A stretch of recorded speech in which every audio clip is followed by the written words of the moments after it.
ನಮಸ್ಕಾರ ಕದಂಬ ನ್ಯೂಸ್ಗೆ ಸ್ವಾಗತ. ನಾನು ಸೋನಿಕಾ ಸುದೇಶ್. ಮೊದಲಿಗೆ ಮುಖ್ಯಾಂಶಗಳು. ಬೀದರ್ ಜಿಲ್ಲಾ ಪೊಲೀಸ್ ಅಕ್ಕಪಡೆ ರಾಜಕೀಯ ಮಾದರಿ, ಸಚಿವ ಈಶ್ವರ್ ಖಂಡ್ರೆ.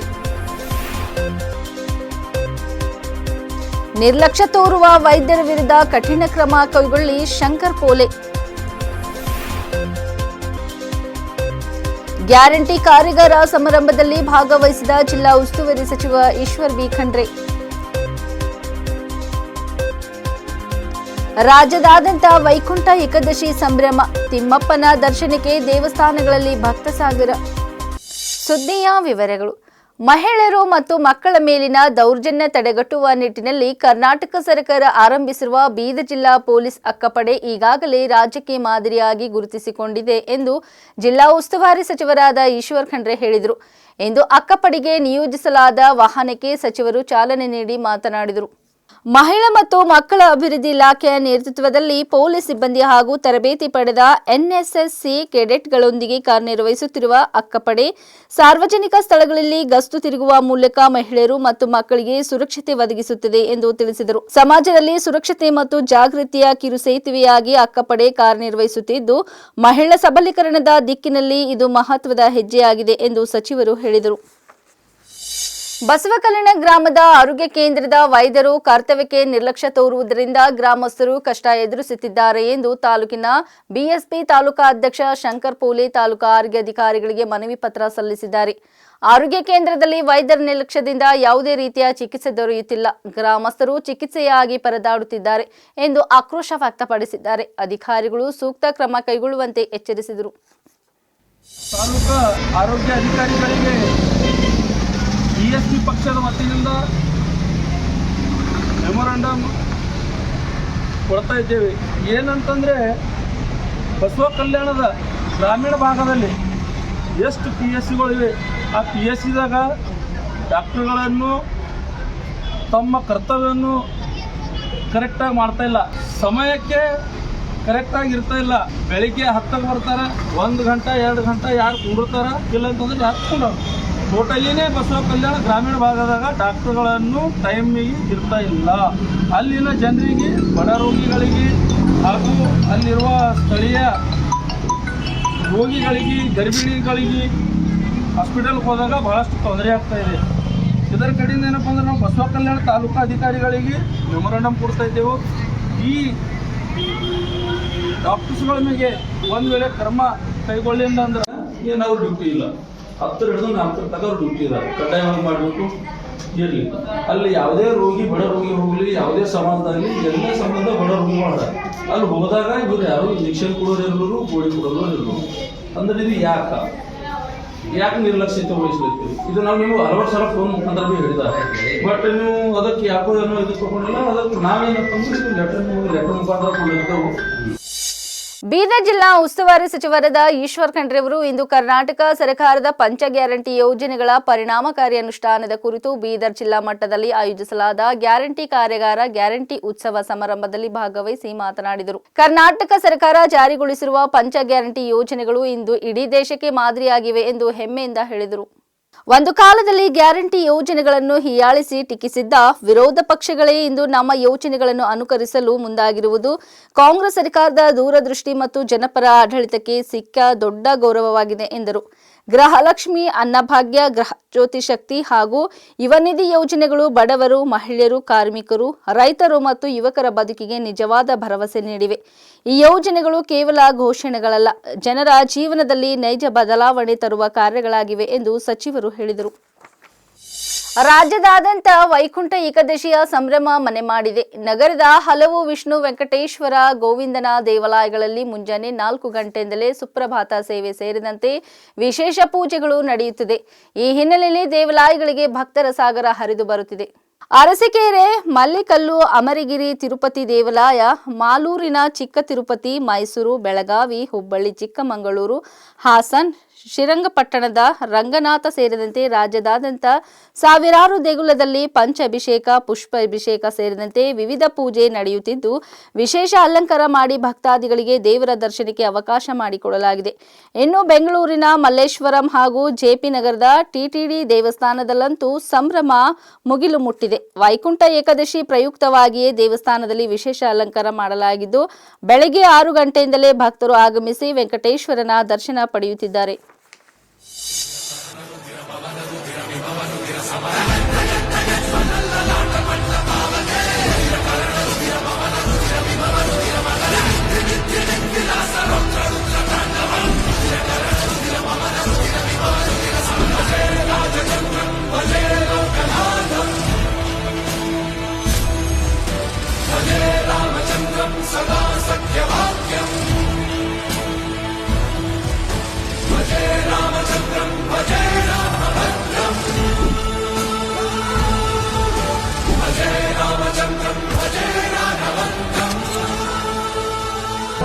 గోవింద మాధవ జయ జయ ఈ జగతికి మూలం నీ దయ నీ దర్శనముంది వెలిగిన జ్యోతి మనసున చిన్మయ పరమాణువు రూపం విశ్వాకారం నిండుగా.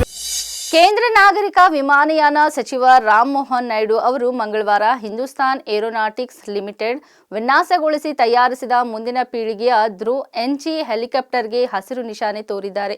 ಹಿಂದೂಸ್ತಾನ್ ಏರೋನಾಟಿಕ್ಸ್ ಲಿಮಿಟೆಡ್ ಅಧಿಕಾರಿಗಳ ಪ್ರಕಾರ ಧ್ರುವ್ NG ಹಗುರವಾದ ಅವಳಿ ಎಂಜಿನ್ ಬಹುಪಾತ್ರ ಹೆಲಿಕಾಪ್ಟರ್ ಆಗಿದ್ದು, ಇದು ಕೇವಲ 5.5 ಟನ್ ತೂಕವಿದ್ದು, ಭಾರತೀಯ ಭೂಪ್ರದೇಶದ ವೈವಿಧ್ಯಮಯ ಮತ್ತು ಸವಾಲಿನ ಅವಶ್ಯಕತೆಗಳನ್ನು ಪೂರೈಸಲು ವಿನ್ಯಾಸಗೊಳಿಸಲಾಗಿದೆ.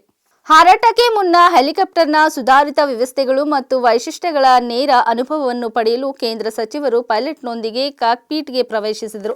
ಬಳಿಕ ಮಾತನಾಡಿದ ಸಚಿವರು, ನಾಗರಿಕ ವಿಮಾನಯಾನ ಸಚಿವನಾಗಿ ಇದು ನನಗೆ ವಿಶೇಷವಾಗಿ ಹೆಮ್ಮೆಯ ಕ್ಷಣವಾಗಿದೆ.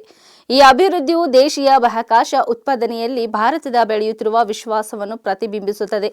ಧ್ರುವ್ NG ಕೇವಲ ಒಂದು ಯಂತ್ರವಲ್ಲ, ಆದರೆ ಆತ್ಮನಿರ್ಭರ್ ಭಾರತಕ್ಕೆ ಭಾರತದ ಸಾಮರ್ಥ್ಯ, ವಿಶ್ವಾಸ ಮತ್ತು ಬದ್ಧತೆಯ ಸಂಕೇತವಾಗಿದೆ ಎಂದು ಹೇಳಿದರು.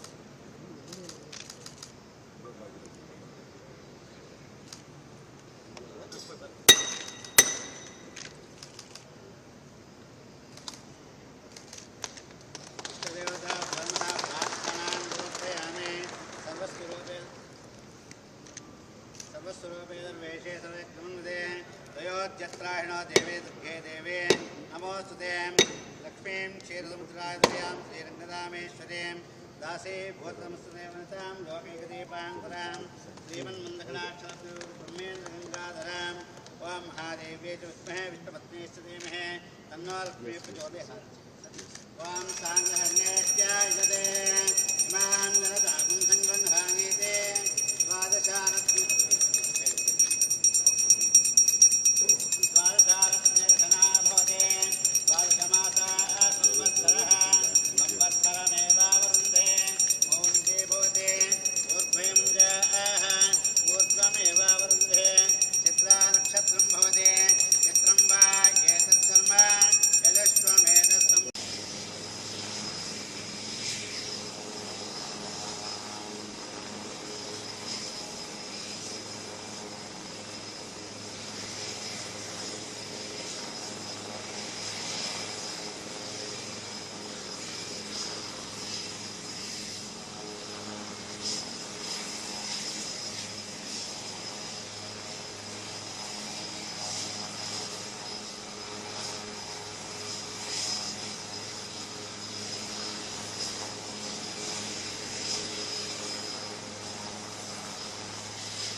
ಹೊಸ ವರ್ಷಾಚರಣೆಗೆ ದಿನಗಣನೆ ಶುರುವಾಗಿದ್ದು ನಂದಿಗಿರಿಧಾಮಕ್ಕೆ ಪ್ರವಾಸಿಗರಿಗೆ ನಿರ್ಬಂಧ ವಿಧಿಸಲಾಗಿದೆ.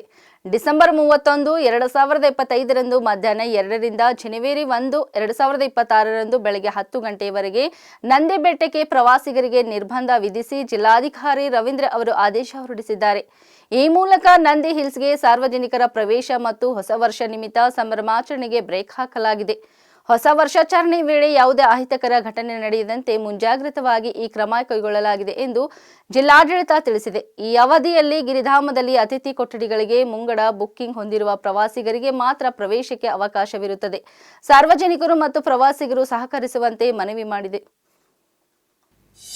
ಆಡಳಿತ ನಡೆಸಲು ಭಾರತೀಯ ಜನತಾ ಪಕ್ಷಕ್ಕೆ ಒಂದು ಅವಕಾಶ ಕೊಡಿ. ಭಯ, ಭ್ರಷ್ಟಾಚಾರ ಮತ್ತು ದುರಾಡಳಿತವನ್ನು ಉತ್ತಮ ಆಡಳಿತದೊಂದಿಗೆ ಬದಲಾಯಿಸುತ್ತೇವೆಂದು ಪಶ್ಚಿಮ ಬಂಗಾಳದ ಜನತೆಗೆ ಕೇಂದ್ರ ಗೃಹ ಸಚಿವ ಅಮಿತ್ ಶಾ ಮಂಗಳವಾರ ಮನವಿ ಮಾಡಿದ್ದಾರೆ. ಕೋಲ್ಕತ್ತಾದಲ್ಲಿ ಪತ್ರಿಕಾಗೋಷ್ಠಿಯಲ್ಲಿ ಮಾತನಾಡಿದ ಅವರು, ಪಶ್ಚಿಮ ಬಂಗಾಳದಲ್ಲಿ ಇಂದಿನ ತೃಣಮೂಲ ಕಾಂಗ್ರೆಸ್ ಸೇರಿದಂತೆ ಇದುವರೆಗೆ ಆಡಳಿತ ನಡೆಸಿದ ಎಲ್ಲಾ ಪಕ್ಷಗಳಿಗೆ ಪರ್ಯಾಯವಾಗಿ ಬಿಜೆಪಿ ಹೊರಹೊಮ್ಮಿದೆ ಎಂದರು. ಟಿಎಂಸಿ ಮುಖ್ಯಸ್ಥೆ ಮಮತಾ ಬ್ಯಾನರ್ಜಿ ಚುನಾವಣಾ ಲಾಭಕ್ಕಾಗಿ ಬಾಂಗ್ಲಾದೇಶಿಗಳ ಒಳನುಸುಳುವಿಕೆಯನ್ನು ಪ್ರೋತ್ಸಾಹಿಸುತ್ತಿದ್ದಾರೆ. ನಮ್ಮ ಪಕ್ಷ ಅಧಿಕಾರಕ್ಕೆ ಬಂದರೆ ನುಸುಳುಕೋರರನ್ನು ಗುರುತಿಸುವುದಷ್ಟೇ ಅಲ್ಲದೆ ಅವರನ್ನು ಓಡಿಸುವ ಕೆಲಸ ಮಾಡುತ್ತದೆ ಎಂದು ಭರವಸೆ ನೀಡಿದರು. ಬಾಂಗ್ಲಾದೇಶದೊಂದಿಗೆ ಗಡಿಯನ್ನು ಹಂಚಿಕೊಂಡಿರುವ ಪಶ್ಚಿಮ ಬಂಗಾಳದಲ್ಲಿ ಒಳನುಸುಳುವಿಕೆ ಹೆಚ್ಚಳವಾಗಿದೆ. ಬಂಗಾಳ ಗಡಿಯಲ್ಲಿ ನಡೆಯುತ್ತಿರುವ ಒಳನುಸುಳುವಿಕೆ ಬಂಗಾಳಕ್ಕೆ ಮಾತ್ರ ಸೀಮಿತವಾದ ಸಮಸ್ಯೆಯಲ್ಲ.